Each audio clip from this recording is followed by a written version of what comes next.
ทั้งที่ตอนนี้ค่อยมีเขาอยู่และค่อยเป็นคนที่จิ้มตัวเองไผก็หูแต่ที่ค่อยบ่หูก็คือแฟนใหม่คนนี้จะมาเปลี่ยนไปเขามีแต่เห็นให้ค่อยเสียใจและบ่เคยจะสนหรือเอาใจใส่ยิ่งนานไปหากเขายิ่งเชื่อยิ่งจาเสียดายที่คอยปันใจทิ้งเจ้าและมากับเขาสมหน้าแล้วบาปกรรมคงตามสนองคนหลายใจกล้าบอกแบบบ่ต้องอายว่าเคยเสียดายแฟนเก่าเหลือเกินถ้าพูดแบบนี้คอยคงจะบ่เพ้อปันใจให้เขาตอนนั้นเจ้าก็หาคอยหมดหัวใจและบ่เคยจะทำให้ค่อยซ้ำใจแต่เป็นเพราะความบ่พอที่ค่อยมีต้องคิดว่าเขาจะให้ในสิ่งที่เจ้านั้นบ่มีเสียดายวันนี้ค่อยผ่านไปแล้ว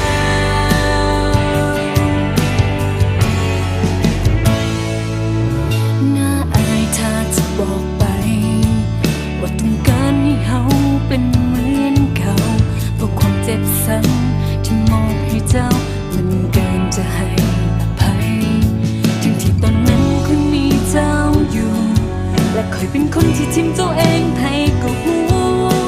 แต่ที่ค่อยบ่หูก็คือแฟนใหม่คนนี้จะมาเปลี่ยนไปกล้าบอกแบบบ่ต้องอายว่าค่อยเสียดายแฟนเก่าเหลือเกิน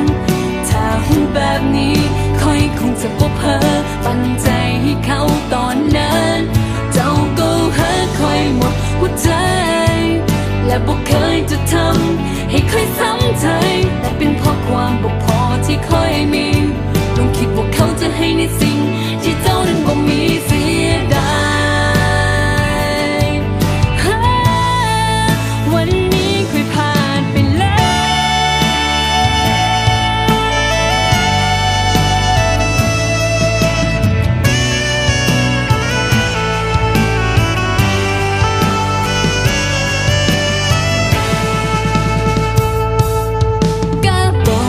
บ่ต้องอายว่าเคยเสียดายแฟนเก่าเหลือ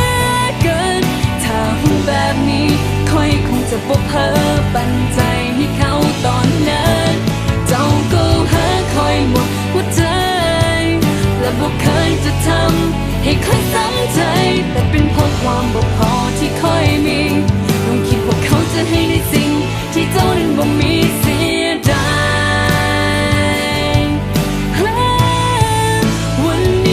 ผ่านไปแล้ว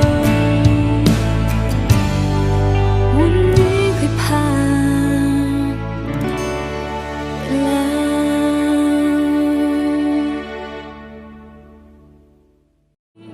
กล้าบอกแบบบ่ต้องอายว่าเคยเสียดายแฟนเก่าเหลือเกินถ้าหูแบบนี้ค่อยคงจะบ่เพ้อปันใจให้เขาตอนนั้นเจ้าก็หาคอยหมดหัวใจและบ่เคยจะทำให้ค่อยซ้ำใจ